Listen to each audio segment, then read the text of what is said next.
அசாம் மாநிலம் முர்காங்ஸ் லேக் பகுதியில் இருந்து கவுஹாத்திக்கு போகக்கூடிய ட்ரெயின் தான் லச்சித் எக்ஸ்பிரஸ்.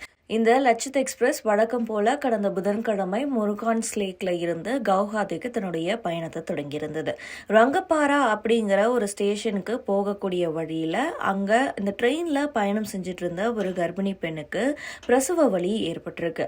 அப்போ சுத்தி இருந்தவங்கலாம் என்ன பண்றதுன்னு தெரியாம உடனே ரயில்வே மெடிக்கல் டீமுக்கு தகவலை தெரிவிச்சிருக்காங்க. இந்த தகவலை தெரிஞ்சுக்கிட்ட டாக்டர் பிருத்வி சித்தா தலைமையிலான ரயில்வே மெடிக்கல் குழு உடனே அந்த ரங்கப்பாரா ரயில்வே ஸ்டேஷன்ல ட்ரெயின் நின்னதுமே அந்த கர்ப்பிணி பெண்ணுக்கு தேவையான மருத்துவ உதவிகளை கொடுத்திருக்காங்க. மருத்துவ உதவிகளை கொடுத்தது மட்டும் இல்லாம ரொம்பவே சேஃபான ஒரு டெலிவரியையும் பண்ணியிருக்காங்க. இந்த பிரசவத்தின் மூலமா அந்த பெண்ணுக்கு ஒரு ஆண் குழந்தையும் பிறந்திருக்கு. இப்போ அந்த ஆண் குழந்தையும் அந்த பெண்ணும் நலமா இருக்கிறதாவும் சொல்லப்படுது. மேலும் பிரசவத்துக்கு பிறகு அந்த பெண்ணும் குழந்தையும் ரங்கப்பாரா பகுதியில் இருக்கக்கூடிய ஒரு பொதுநல மருத்துவமனையில சேர்க்கப்பட்டிருக்காங்க.